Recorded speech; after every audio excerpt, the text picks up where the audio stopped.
నమస్తే, welcome to TV 999 news. ముందుగా headlines.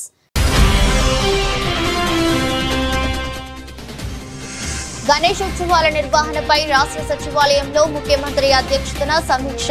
Ganesh మండపాలకు ఉచిత విద్యుత్ ఇవ్వనున్నట్లు ప్రకటించిన రేవంత్ రెడ్డి.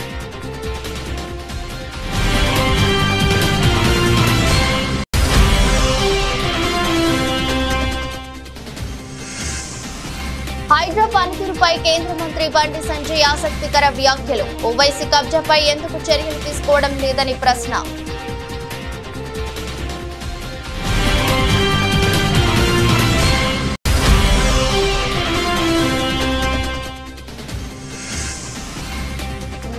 జగన్ ను ఒక్క అంగుళం కూడా తగ్గించలేరు. చంద్రబాబుపై మాజీ మంత్రి పేర్ని నాని సెటైర్లు.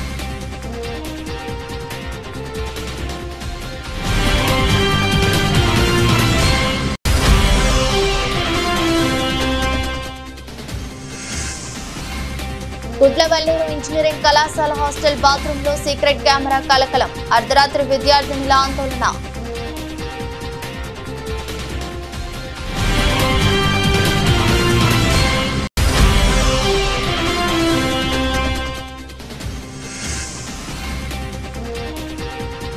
భారత్ శుభారంభం. పారా అథ్లెట్ల అద్భుత ప్రదర్శన. సత్తా చాటిన అర్చర్ శీతల్ దేవి.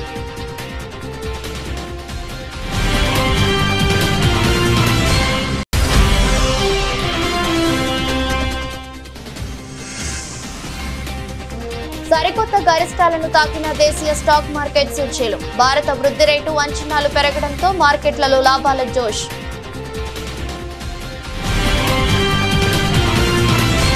వేములవాడ శ్రీ రాజరాజేశ్వర స్వామి ఆలయ అర్చకులు ముఖ్యమంత్రి రేవంత్ రెడ్డికి ఆశీర్వచనం అందించారు. ఆలయ అభివృద్ధి పనుల కోసం 50 కోట్లు కేటాయించినందుకు విప్ ఆది శ్రీనివాస్, ఆలయ అర్చకులు, అధికారులు డాక్టర్ బిఆర్ అంబేద్కర్ సచివాలయంలో ముఖ్యమంత్రిని కలిసి కృతజ్ఞతలు తెలిపారు. ఈ సందర్భంగా రాజన్న ఆలయ విస్తరణ ప్రణాళికలు నమూనాపై శృంగేరి పీఠం అనుమతి తీసుకోవాల్సిందని వివరించగా వెంటనే అనుమతి తీసుకుని అందుకు సంబంధించిన పనులను చేపట్టాల్సిందిగా ముఖ్యమంత్రి చెప్పారు.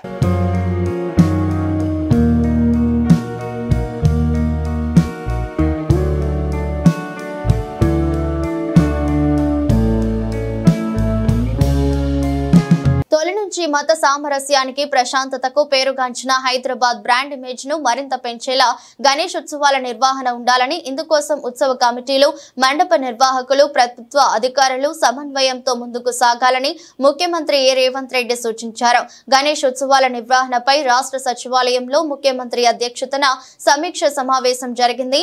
గణేష్ మండపాలకు ఉచిత విద్యుత్ ఇవ్వాలని భాగ్యనగర్ గణేష్ ఉత్సవ సమితి సభ్యులు చేసిన విజ్ఞప్తికి ముఖ్యమంత్రి గారు సానుకూలంగా స్పందించారు. ముందుగా మండప నిర్వాహకులు ఉచిత విద్యుత్ సరఫరాకు విధిగా దరఖాస్తు చేసుకోవాలని సూచించారు. అనుమతులు లేకుండా విద్యుత్ వినియోగిస్తే చట్ట ప్రకారం చర్యలు తీసుకుంటామని, జవాబుదారీతనం కోసమే అనుమతి చేసుకోవాలని కోరుతున్నామని తెలిపారు. గణేష్ ఉత్సవాల మండపాల ఏర్పాటు, 9 రోజుల ఉత్సవాల నిర్వహణ, నిమజ్జనానికి సంబంధించి మండప నిర్వాహకులు బాధ్యతలపై ముఖ్యమంత్రి సమావేశంలో పలు సూచనలు చేశారు. ఉత్సవాల విషయంలో ఎలాంటి లోటుపాట్లకు తావు లేకుండా ప్రభుత్వ శాఖలు, నిర్వాహకులు మధ్య సమన్వయంతో ముందుకు సాగాలని చెప్పారు. మండపాల ఏర్పాటుకు నిర్వాహకులు ఆన్లైన్ లో, ఆఫ్లైన్ లోనూ అనుమతులు తీసుకోవాలని చెప్పారు. జన్వాడ అక్రమ కట్టడాలపై సీఎం రేవంత్ రెడ్డి ఎందుకు స్పందించడం లేదని కేంద్ర మంత్రి బండి సంజయ్ ప్రశ్నించారు. గతంలో ప్రతిపక్ష నేతగా ఆ కబ్జాలపై పోరాటం చేసి జైలుకు వెళ్లిన రేవంత్ రెడ్డి ఇప్పుడు ముఖ్యమంత్రి హోదాలో ఎందుకు చర్యలు తీసుకోవడం లేదో చెప్పాలన్నారు. సిరిసిల్లలో సంజయ్ విలేకరులతో మాట్లాడారు. హైదరాబాద్ లో ఒక్క ఎండ్ కన్వెన్షన్ ను కూల్చివేసి గొప్ప అనిపించుకోవద్దని అన్నారు. హైదరాబాద్ లోని సల్కం చెరువులో ఎంపీ అసదుద్దీన్ ఓవైసీ కళాశాల భవనాలను నిర్మించారని, వాటిని ఎందుకు కూల్చడం లేదని ప్రశ్నించారు. విద్యార్థులు ఉన్నందున గడువు ఇస్తామని చెప్పిన హైడ్రా అధికారులు ఇతర విద్యా సంస్థల భవనాలను కూల్చివేసేందుకు ఎందుకు నోటీసులు ఇస్తున్నారని ప్రశ్నించారు. తమ భవనంపై చేయి వేస్తే ప్రభుత్వం సంగతి చూస్తానని ఓవైసీ బెదిరిస్తే ఎందుకు మౌనం వహిస్తున్నారని నిలదీశారు. రైతు రుణమాఫీ, 6 గ్యారెంటీలను ప్రజలు మర్చిపోయేందుకు ప్రభుత్వం హైడ్రాను తెర మీదకి తీసుకొచ్చిందని సంజయ్ అన్నారు. అదేం చెరువే అసదుద్దీన్ ఓవైసీ సల్కం చెరువు, దాని మీద ఎందుకు చర్య తీసుకోరు? దానికి ఏం చేస్తారంటే ఒక ఆఫీసర్ అంటాడు నెక్స్ట్ అకాడమిక్ ఇయర్ లో యాక్షన్ తీసుకుంటారా. అబ్బా ఏం ఆప్షన్ చాలా బాగా ఇచ్చినావు, మొత్తంలో వాళ్ళ ఎగ్జామ్షన్ చాలా బాగా ఇచ్చినావు. దానిలో విద్యార్థులను ఆదుకోండి, దానిలో విద్యార్థులకు అన్యాయం చేసేటువంటి ప్రయత్నం చేయకండి. అంతకంటే టాప్ కాలేజీలో అడ్మిషన్ ఇప్పియండి, వాళ్ళకు ఏదో రకంగా వాళ్ళకి వెసులుబాటు కల్పించండి విద్యార్థులకు. కానీ దాన్ని ఎందుకు తీసుకోరు అంటే దానికేమో 1 year ఎగ్జామ్షన్ ఇస్తారు, మిగతా వాటం కూర్చేస్తా అంటారు. ఇది ద్వంద్వ విధానాలు. కొంచెమన్నా ఆలోచన ఉండాలి. చెయ్యేస్తే మీ సంగతి చెప్తానాడు, వాళ్ళ కాలేజీలో చెయ్యేస్తే మీ సంగతి చెప్తానాడు. మా అటువంటి అయితే గుంజుకొద్దు లోపలికి. ఇప్పటికే బుల్డోజర్ పెడతాం మేము, మా ప్రభుత్వం అయితే యాక్షన్ తీసుకుంటే అందరూ తీసుకుంటాం. అంటే వాళ్ళు ఇప్పుడు ఎగ్జామ్షన్ ఇచ్చినట్ట ఏమైంది? పౌరుషం అర్థం కాదు నాకు. ఇది పౌరుషం ఎడమైంది. మరి ఇప్పుడు చెయ్యేస్తే సంగతి చెప్తా అంటే వదిలిపడతారు. ఇప్పుడు అదే విధంగా మీరు ఎగ్జామ్షన్ ఇస్తే, వెసులుబాటు ఇస్తే అందరు చేయేస్తా అంటారు. అందరు చేయేస్తే మీ సంగతి చూస్తామంటారు. అందరికి ఇస్తారా ఇప్పుడు? అంటే పాకిస్తాన్ లో అదేమన్నా బంగ్లాదేశ్ ఉంది. అది దానిలో విద్యార్థులకు న్యాయం చేయాలి. విద్యార్థులు అకాడమిక్ ఇయర్ వాళ్ళు నష్టపోవద్దు. కానీ భవనం సంగతి ఏంది? ఇతర కాలేజీలు నోటీస్ ఇచ్చిర్రు. మల్లారెడ్డి గారి కాలేజా, అనురాగ్ యూనివర్సిటీగా ఇచ్చారు. దాన్ని మేము సమర్థించడం ఇవ్వాల్సిందే. కానీ దీనికి ఎందుకు ఇయ్యరు? సల్కం చెరువు విషయంలో టీవీలలో కథనాలు వచ్చినాయి, పేపర్లు వచ్చింది. ఆల్రెడీ మీరు ప్రభుత్వం కూడా ఒప్పుకున్నది. అంటే మిగతా కళాశాల చదివే విద్యార్థులు కాదు, వాళ్ళు మొత్తం నష్టం. కానీ దీనిలో చదువుకునే విద్యార్థులు మాత్రం మంచిగా ఉండాలి. వాళ్ళందరూ మంచిగా ఉండాలి. దీనిలో నష్టం కావాలని కోరుకుంటలేను నేను. భవనాల విషయంలో మాట్లాడుతున్నా. చెయ్యేస్తే మీ సంగతి చూస్తా అంటే ప్రభుత్వం వెనుకడుగు వేసింది అంటే ఇంతకంటే పిరికి ప్రభుత్వం, దమ్ము లేని, ధైర్యం లేని ప్రభుత్వం దేశంలో ఎక్కలేదు. వైఎస్ జగన్ తనకు రాజకీయంగా అడ్డుపడతారన్న భయం చంద్రబాబును వెంటాడుతుందని మాజీ మంత్రి పేర్ని నాని అన్నారు. ఆ భయంతోనే 2011 నుంచి జగన్ ను రాజకీయాల నుంచి తప్పించే ప్రయత్నం చేస్తున్నారని విమర్శించారు. ఆ ప్రక్రియలో భాగంగానే జగన్ ను అన్యాయంగా 16 నెలలు జైల్లో పెట్టారని అన్నారు. అయినప్పటికీ జగన్ ధైర్యం కోల్పోకుండా నిలిచి తొలుత 67 సీట్లు గెలిచి సత్తా చూపించారని అన్నారు. అప్పుడు కూడా తమ పార్టీని జగన్ ను నిర్వీర్యం చేసేందుకు సంతలో పశువుల్లా 23 మంది ఎమ్మెల్యేలు, 3 ఎంపీలను కొనుగోలు చేశారని చెప్పారు. చంద్రబాబు ఎన్ని కుట్రలు చేసినా రాజకీయంగా జగన్ ను ఒక అంగుళం కూడా తగ్గించలేరని తేల్చి చెప్పారు. అలాగే ముంబై నటి జత్వాని అంశంపై ఆయన స్పందిస్తూ నోటితో చెప్పలేని లెక్కకు మించి కేసులున్న ఒక ఆడపడుచుని ప్రధాన పాత్రధారిగా పెట్టి ఇక్కడ కొంతమంది పోలీస్ అధికారులపై తప్పుడు కేసులు బనాయించే ప్రయత్నంలో భాగమే మనం 4 రోజుల నుండి చూస్తున్న డ్రామా అని అన్నారు. కొంతమంది ఐపీఎస్ల మీద ఎఫ్ఐఆర్ నమోదు చేయడం కోసం చంద్రబాబు నడిపే డ్రామానే ఇదంతా అని, ఆయన దగ్గర మొదలై ఆయన దగ్గరే పూర్తవుతుందని మాజీ మంత్రి పేర్ని నాని జోష్యం చెప్పారు. చివరికి చంద్రబాబు నాయుడు గారు అంటే ఆంధ్రప్రదేశ్ రాష్ట్ర ప్రస్తుత ప్రభుత్వం హైయెస్ట్ సర్క్యులేటెడ్ పేపర్ అని చెప్పుకునేటువంటి ఈనాడు పేపరు, సంచలనాల్ని రేకెత్తించేటువంటి పేపరు, టీవీ ఛానళ్ళు TV5, ABN, ఆంధ్రజ్యోతి, వీళ్ళందరూ ఒక కేసుని టేకప్ చేశారు. ఏంటి ఆ కేసు టేకప్ చేశాయంటే ఒక ఆడకూతురు గురించి నోటితో చెప్పకూడనటువంటి అభియోగాలు ఉన్నటువంటి అనేక కేసులు, లెక్కకి మిక్కిలి కేసులు ఉన్నటువంటి ఒక ఆడబడుచుని ఆవిడని ఒక ప్రధాన పాత్రగా పెట్టి ఇక్కడ కొంతమంది పోలీస్ అధికారుల మీద తప్పుడు కేసులు బనాయించే ప్రయత్నంలో భాగమే మనం 4 రోజులు 5 రోజులుగా చూస్తున్నటువంటి డ్రామా ఇది. కొంతమంది ఐపీఎస్ అధికారుల మీద ఎఫ్ఐఆర్ దాఖలు చేయడం కోసం నడిపేటువంటి డ్రామానే చంద్రబాబు దగ్గర నుంచి, చంద్రబాబుతో మొదలై మళ్ళీ చంద్రబాబు దగ్గరే అంతం. ఆయనే గెలుతాడు. ఆయన ప్రేరణ తీసుకుని ఒకేసారి ఒకే రోజు ఈనాడు, ఆంధ్రజ్యోతిలో ఒకే రోజు పెద్ద పెద్ద వార్తలు అచ్చవుతాయి. 2014లో నామినేషన్ వేసి వెళ్ళిపోయినటువంటి ఒక ఆయన, 2014లో అసెంబ్లీకి నామినేషన్ వేసి వెళ్ళిపోయిన ఆయన మళ్ళీ ఏ రోజు పార్టీ గుమ్మం ఎక్కలేదు, పార్టీ ఏ రోజు మాట్లాడలేదు ఆయనతో. ఆయన మాకు అంటగడతారు. డైరెక్ట్గా ఎందుకు మాట్లాడరో అతనితోనే మాట్లాడుకోండి. మీరు వెళ్ళి వైఎస్ఆర్ కాంగ్రెస్ పార్టీకి ఏం సంబంధం? పోనీ ఈ ఇన్వెస్టిగేషను, ఈ కేసు పూర్వాపరాలు జరిగింది ఎప్పుడు? ఎలక్షన్ కమిషన్ ఉండగా, ఎలక్షన్ కమిషన్ ప్రభుత్వాన్ని నడుపుతున్నప్పుడు జరిగినటువంటి ఈ తంతు దాన్నేదో మాకు బాగా పూసి దాని మాటున వాళ్ళు ఎవరైతే టార్గెట్ చేసుకున్నారో ఆ టార్గెటెడ్ ఐపీఎస్ ఆఫీసర్ల మీద ఎఫ్ఐఆర్లు కట్టి వాళ్ళని ఏదో మానసికంగా వేధిద్దామని చేసేటువంటి చంద్రబాబు కుట్రలో భాగమే ఇది తప్పితే వేరే ఏమీ కాదనేది రేపో ఎల్లుండో కాకపోతే వారమో 10 రోజుల తర్వాత మనందరం చూస్తాం. రాష్ట్రంలోని కాంగ్రెస్ ప్రభుత్వానికి మానవత్వం లేదని మాజీ మంత్రి శ్రీనివాస్ గౌడ్ విమర్శించారు. ఎలాంటి నోటీసులు ఇవ్వకుండా నిన్న మహబూబ్ నగర్ మున్సిపల్ అధికారులు ఆదర్శ నగర్ లోని పేదల ఇండ్లను కూల్చివేసిన ఘటనపై ఆయన స్పందించారు. దివ్యాంగులు అన్ని చూడకుండా వారి ఇండ్లను కూల్చడం అంటే ఈ ప్రభుత్వానికి మానవత్వం అనేది లేదని తెలిసిపోయిందన్నారు. దివ్యాంగులు నివసిస్తున్న కాలనీలో అర్ధరాత్రి 400 మంది పోలీసులతో వెళ్లి వారిని బయటకు లాగేసి ఇళ్లను కూల్చడం బాధాకరం. నిన్న జరిగిన సంఘటనను మీడియా సరిగ్గా చూపిస్తే దివ్యాంగుల పట్ల భారతదేశంలో ఇట్లా జరుగుతుందా అని మన దేశానికి చెడ్డ పేరు వచ్చే పరిస్థితి ఉండేదన్నారు. అలాగే సర్వం కోల్పోయి రోడ్డున పడ్డ బాధితులకు శ్రీనివాస్ గౌడ్ అల్పాహారం అందజేశారు.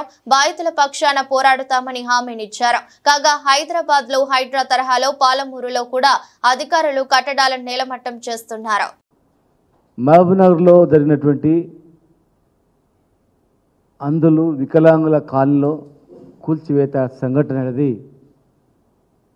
చాలా దురదృష్టకరం, చాలా బాధాకరం. మానవత్వం ఉన్నటువంటి ఏ ఒక్కరు కూడా చేయనటువంటి పని అది. ఈ సమాజంలో ఒక రోడ్డు దాటుతుంటే కూడా అందులు చాలామంది ఆపి రోడ్డు దాటిస్తారు. మొదలే కళ్ళు కనపట్లేదు, కాళ్ళు నడవడానికి లేదు, భార్యాభర్తలు కూడా వికలాంగులు ఉన్నారు, వాళ్ళ పుట్టిన పిల్లలు కూడా వికలాంగులు ఉన్నారు. ఎంత దయనీయమైనటువంటి పరిస్థితి అంటే ఆ కాలనీలో చూస్తే మామూలుగా ఉండి పోయి చూస్తే కూడా కళ్ళకి నీళ్ళు వస్తాయి. 2-3 పిల్లలు, అమ్మాయిలు, 3 అందులే వికలాంగులే. టోటల్గా ఆ కాలనీ వికలాంగులు. అందుల కాలనీ అని చెప్పి కూడా బోర్డు ఏర్పాటు చేయబడింది. అందుల కాలనీలో అర్ధరాత్రి 1 గంటకు 400 మంది పోలీసులని డిఎస్పీ స్థాయి అధికారులు పోయి వాళ్ళకు కనపడని కూడా కనపడరు, ఎవరని ఇట్లా గోడలు దేవులాడుతుంటే కూడా కనికరం లేకుండా చేతులు బట్టి ఈడ్చి బయటేసి చిన్నపిల్లలు ఏమవుతుందని అబ్బా అమ్మ అని ఏడుస్తుంటే కూడా కనికరం లేకుండా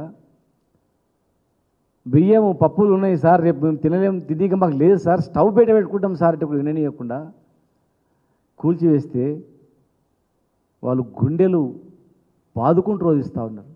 వర్ణాతీతం వాళ్ళ బాధ.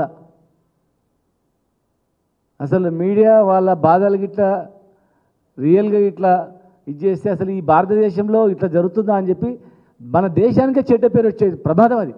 కిర్లంపూడి మండలం కృష్ణవరం టోల్ ప్లాజా వద్ద గంజాయి స్వాధీనం చేసుకున్న కిర్లంపూడి పోలీసులు.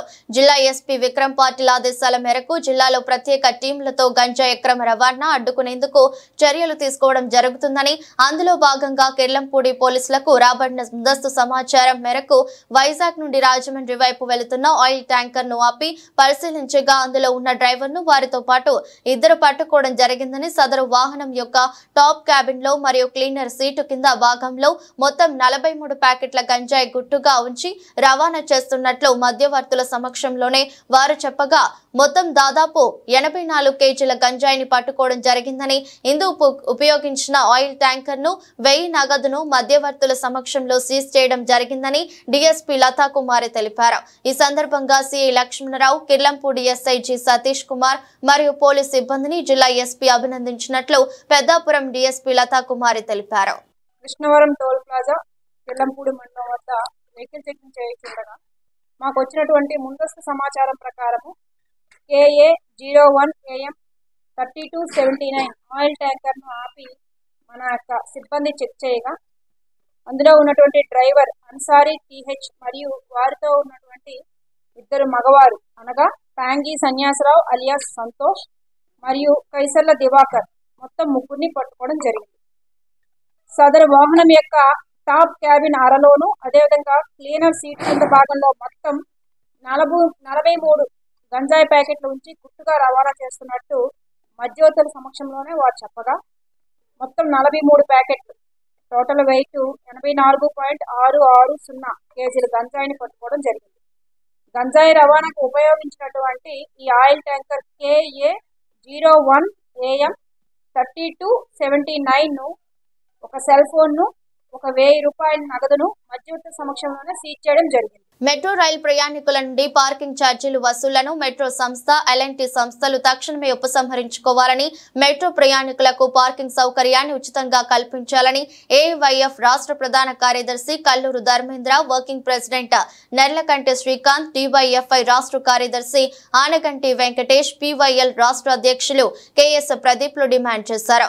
యువజన సంఘాల ఆధ్వర్యంలో నాగోల్ మెట్రో స్టేషన్ పార్కింగ్ వద్ద ప్రయాణికులతో సంతకాల సేకరణ కార్యక్రమాన్ని నిర్వహించారు. ఈ సందర్భంగా మాట్లాడుతూ మెట్రో ప్రయాణికులకు ఉచిత పార్కింగ్ సౌకర్యం కల్పించాల్సిన బాధ్యత మెట్రో సంస్థదే అని వారన్నారు. ప్రభుత్వ భూములను ఉచితంగా తీసుకుని వాటిలో ఎటువంటి కనీస వసతులు కల్పించకుండా ప్రయాణికులు వాహనాలు నిలిపితే పార్కింగ్ ఛార్జీల పేరుతో దండుకోవడం సరికాదన్నారు. ప్రయాణికుడు అప్పటికే 100 రూపాయలు ఛార్జీలు మెట్రో ట్రైన్ కి చెల్లిస్తున్నారని మళ్లీ పార్కింగ్ పేరుతో వసూలు చేయటం, అది కూడా రవాణా ఛార్జీలతో సమానంగా అధిక మొత్తంలో వసూలు చేయటం దుర్మార్గమన్నారు. తక్షణమే నాగోల్, మియాపూర్, మిగతా అన్ని స్టేషన్లలో ఉచిత పార్కింగ్ కల్పించాలని డిమాండ్ చేశారు.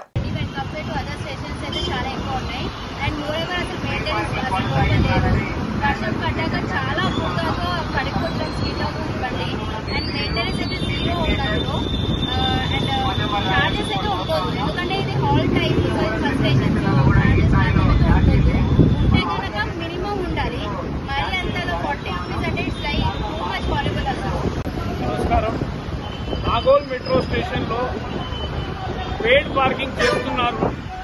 ఇది చాలా దారుణమైన విషయం. ఇప్పటికే అప్ అండ్ డౌన్కి 60 రూపాయల దగ్గర 120 రూపాయలు వసూలు చేస్తున్నారు. మళ్ళీ ఇక్కడ అదనంగా డబ్బు వసూలు చేయడం చాలా అన్యాయం. దీన్ని రద్దు చేయాలని సంబంధిత అధికారులు, సంబంధిత ప్రభుత్వ అధికారులు, సంబంధిత ప్రైవేట్ కాంట్రాక్ట్ వాళ్ళు అందరికీ విజ్ఞప్తి చేయడం ఏంటంటే ఈ విషయాన్ని, ఈ పెయిడ్ పార్కింగ్ విషయంలో ఉచిత పార్కింగ్ ఇవ్వాలని చెప్పి అందరికీ విజ్ఞప్తి చేస్తున్నాం. డాక్టర్ బిఆర్ అంబేద్కర్ కోనసీమ జిల్లా రామచంద్రాపురం నియోజకవర్గం రామచంద్రాపురం మండలం వెల్లసావరం పంచాయతీ పరిధిలో జగనన్న కాలనీలో పేదల కోసం ప్రభుత్వం వారు నిల్వ ఉంచిన ఇసుకను రాత్రికి రాత్రే సుమారు 3000 టన్నుల మటుమాయం చేశారు. దీనికి కారణమైన వారిని వెంటనే కేసు నమోదు చేసి అరెస్టు చేయాలని వైసీపీ ఇన్ఛార్జ్ పిల్లి సూర్యప్రకాష్ ఆధ్వర్యంలో నియోజకవర్గంలోని కార్యకర్తలందరూ ఘటనా స్థలానికి చేరుకుని ఆందోళన చేశారు.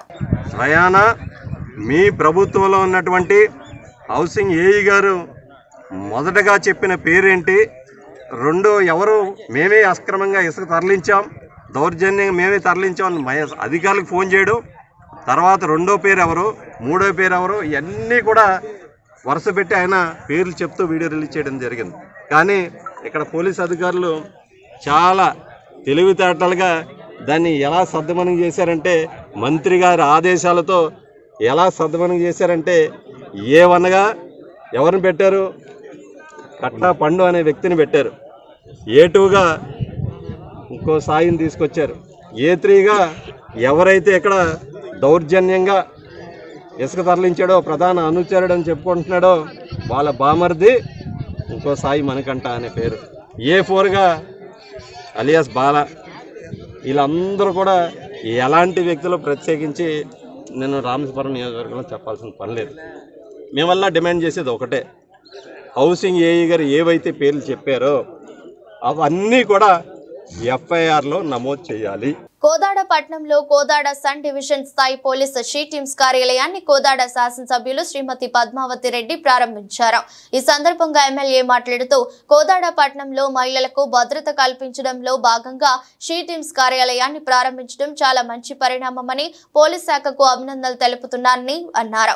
మహిళలపై జరుగుతున్న ఈవ్ టీజింగ్ ను సమర్థవంతంగా అణిచివేయాలని, మహిళలు స్వేచ్ఛగా తిరిగే వాతావరణం కల్పించాలని పోలీసులను కోరారు. ఇంట్లో పనిచేసే చోట కార్యాలయ విద్యాలయాల్లో విద్యా సంస్థల్లో ఏదో రకంగా ఆడవారికి అవమానం జరుగుతూనే ఉన్నది, దాడులు జరుగుతూనే ఉన్నవి అని, ఎలాంటి సంస్కృతి మారాలని ఒక మహిళగా ఆవేదన వ్యక్తం చేశారు. మహిళలను గౌరవించాలి, ఆమెకు తగిన ప్రాధాన్యం ఉండాలి అన్నారు. జిల్లా ఎస్పీ సన్ప్రీత్ సింగ్ ఐపీఎస్ మాట్లాడుతూ జిల్లాల్లో సూర్యాపేట కేంద్రంగా షీ టీమ్స్ పనిచేస్తున్నాయని, మెరుగైన భద్రత కల్పించడం, ఈవ్ టీజింగ్ అరికట్టడానికి కోదాడ సబ్ డివిజన్ లో కార్యాలయం ఏర్పాటు చేయడం జరిగిందని అన్నారు. జిల్లాలో మహిళా భద్రతకు అధిక ప్రాధాన్యత ఇస్తున్నాము, పూర్తి స్థాయి రక్షణ కల్పించడం పోలీసు లక్ష్యం అన్నారు. ఈ మధ్యన నిజంగా కూడా ఏజ్ కూడా చూడకుండా చిన్న పిల్లల నుంచి పెద్ద మనుషుల వరకు మహిళల మీద ఎన్నో అత్యాచారాలు నడుస్తున్నాయి. మీరు కూడా రోజు కూడా చూస్తున్నారు. ఈ ఇంటర్నెట్ ప్రభావం కానీ మరి వాళ్ళు పిల్లలు ఏమి చూసి ఇలాంటి వాటికి పాల్పడుతున్నారో మనకు అర్థం అవ్వట్లేదు. దాన్ని ఎక్కడ పడితే అక్కడ అరికట్టడానికి అందరూ ప్రయత్నం చేస్తున్నారు. దాంట్లో భాగంగా మరి పోలీస్ డిపార్ట్మెంట్ తరఫులో ముఫ్తీలో ఒక 4 మందిని పంపించి వారంతకు వారే ఐడెంటిఫై చేసేది అనేది చాలా చాలా కమెండబుల్. అండ్ సరే, మనకు తెలిసి కంప్లైంట్ చేసేది ఒక భాగం అయితే పోలీస్ వాళ్ళే వచ్చి పబ్లిక్లో ఎవరికి తెలియకుండా అబ్జర్వేషన్లో ప్రతి ఒక్కరిని పెట్టడం అనేది చాలా సంతోషకరమైన విషయము. సరే, ఒక షీ టీంలో నిజం కూడా కోదాడ నియోజకవర్గంలో ఎలాంటి కంప్లైంట్ రావద్దని నేను కోరుకున్నా సరే, ఇంత పెద్ద విభాగం పోలీసులో విభాగం మన సామాన్యులకు అండగా ఉండి సామాన్యుల మధ్యనే తిరుగుతూ ఇవన్నీ చూస్తున్నారంటే మాకు కూడా ఒక మహిళగా ఇంకా కోదాడు మంచి సేఫ్ టౌన్, సేఫ్ కాన్స్టిట్యున్సీ అవుతుందని నేను పూర్తి నమ్మకంతో ఉన్నా. మరి ఇవాళ సూర్యాపేట జిల్లాలోని కోదాడ్ సబ్ డివిజన్లో అది షీ టీమ్స్ డివిజన్ లెవెల్ని ఇక్కడ ఏర్పాటు చేయడం జరిగింది. ఈ ప్రోగ్రామ్కి వచ్చేసి మన గవర్నమెంట్ కోదాడ్ ఎమ్మెల్యే గారు, అట్లాగే లోకల్ కౌన్సిలర్స్, మహిళా కౌన్సిలర్స్, అట్లాగే లోకల్ రిప్రజెంటేటివ్స్ వాళ్ళు, అట్లాగే మన పోలీసు సో ఇక్కడ బేసికలీగా షీ టీమ్ ఏర్పాటు చేయడానికి ముఖ్య ఉద్దేశం అనేది ఇక్కడ కోదాడ్ ఏరియాలోనే ఇంతకుముందు మన దగ్గర షీ టీమ్స్ మొన్ననే ఒకటి స్టార్ట్ చేసుకుని సూర్యాపేటలో ఫుల్ ఫ్లెజ్గా ఫంక్షన్గా చేసినాము. ఇక్కడ కూడా ఇప్పుడు Kodad sub division, police sub division ఏరియాలో షీ టీమ్స్ స్టార్ట్ చేయడం జరిగింది. సో దీనికి బేసికలీగా ఎక్కడైతే కాలేజెస్ దగ్గర, స్కూల్స్ దగ్గర ఎవరైతే బాయ్స్, మగ పిల్లలు, మన ఆడపిల్లల్ని ఈవ్ టీచింగ్ అని అట్లాంటి వాళ్ళు చేయడానికి ప్రయత్నం చేస్తారు. సో దాన్ని అరికట్టడానికి, అట్లాగే స్కూల్స్కి, కాలేజెస్కి, హాస్టల్స్కి వెళ్ళి అక్కడ మన ఆడపిల్లలు ఎవరైతే ఉంటారో వాళ్ళకి అవేర్నెస్ చేయడానికి రెండు మన ముఖ్యంగా షీ టీమ్స్ ఇక్కడ పనిచేస్తాయి. కృష్ణా జిల్లా గుడ్లవల్లేరు ఇంజనీరింగ్ కళాశాలలో సీక్రెట్ కెమెరాల కలకలం రేగింది. లేడీస్ హాస్టల్ బాత్రూమ్ లో హిడెన్ కెమెరా బయటపడింది. దీంతో విద్యార్థినులు హాస్టల్ ప్రాంగణంలో అర్ధరాత్రి ఆందోళన చేశారు. ఈ కెమెరా ద్వారా వచ్చిన వీడియోలను అమ్ముతున్నాడంటూ బీటెక్ ఫైనల్ ఇయర్ విద్యార్థిపై దాడికి యత్నించారు. ఈ విషయం తెలుసుకుని కాలేజీ హాస్టల్ కు చేరుకున్న పోలీసులు ఆరోపణలు వచ్చిన ఫైనల్ ఇయర్ విద్యార్థి విజయ్ ను అదుపులోకి తీసుకుని విచారిస్తున్నారు. అతడి ల్యాప్టాప్, మొబైల్ ను స్వాధీనం చేసుకున్నారు. కాగా ఈ సంఘటన వారం క్రితమే వెలుగులోకి వచ్చిన కాలేజీ యాజమాన్యం పట్టించుకోలేదని విద్యార్థినులు ఆరోపిస్తున్నారు.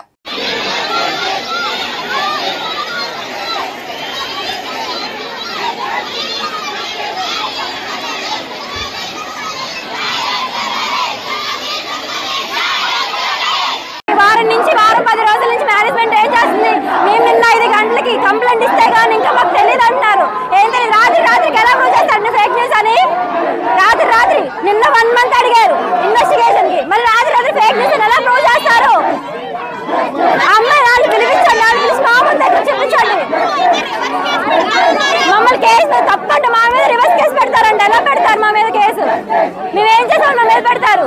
ప్రతిష్టాత్మక పారిస్ పారాలింపిక్స్ లో భారత్ శుభారంభం చేసింది.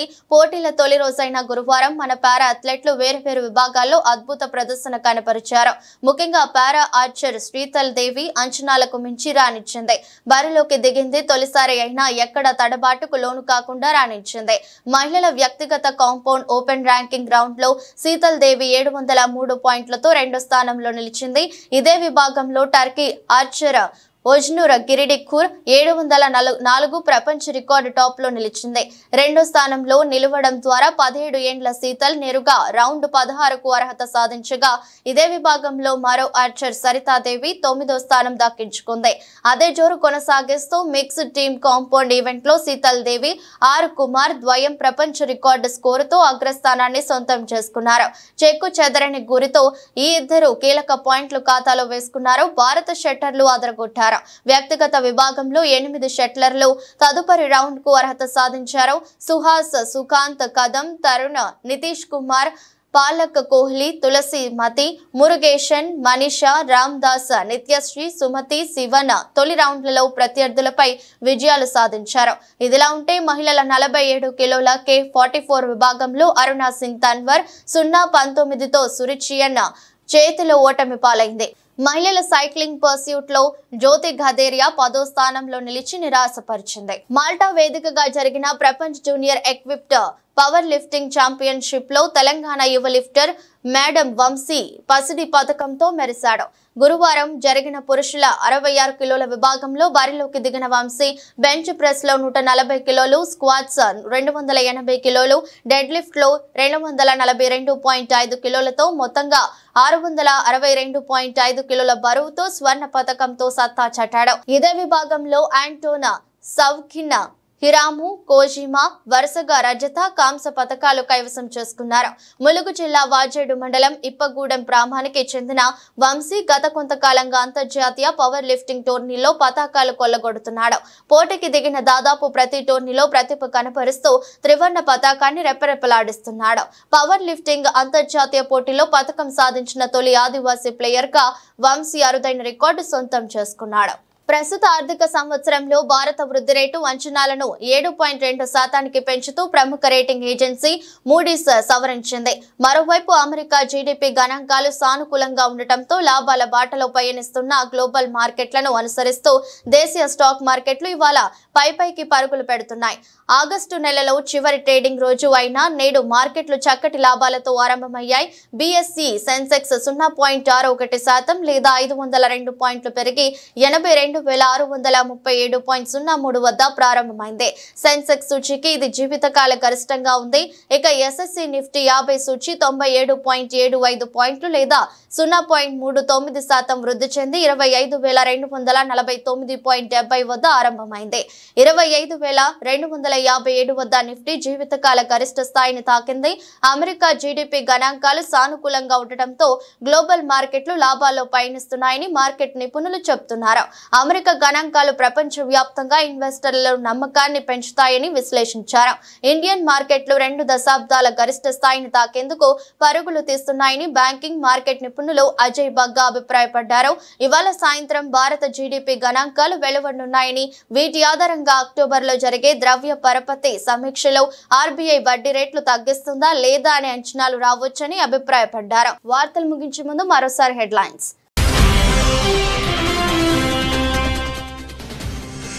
గణేశోత్సవాల నిర్వహణపై రాష్ట్ర సచివాలయంలో ముఖ్యమంత్రి అధ్యక్షతన సమీక్ష. గణేష్ మండపాలకు ఉచిత విద్యుత్ ఇవ్వనున్నట్లు ప్రకటించిన రేవంత్ రెడ్డి.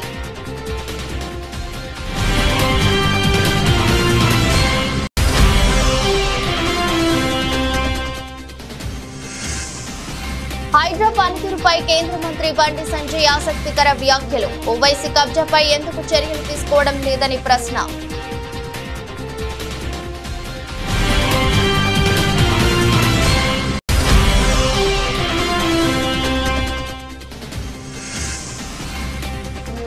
జగన్ ను ఒక్క అంగుళం కూడా తగ్గించలేరు. చంద్రబాబుపై మాజీ మంత్రి పేర్ని నాని సెటైర్లు.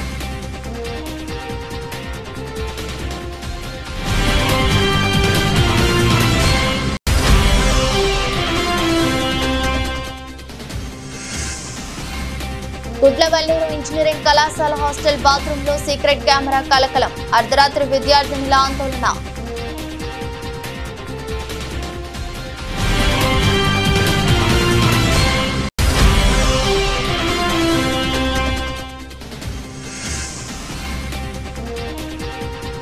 భారత్ శుభారంభం. పారా అథ్లెట్ల అద్భుత ప్రదర్శన. సత్తా చాటిన ఆర్చర్ శీతల్ దేవి.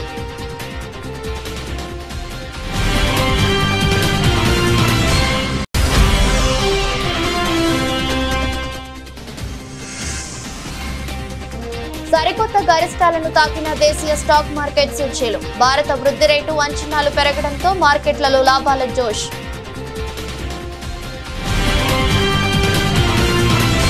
ఎదురొస్ట్ బులెటిన్ మరో బులెటిన్లో మళ్ళీ కలుద్దాం. అంతవరకు సెలవు. నమస్కారం.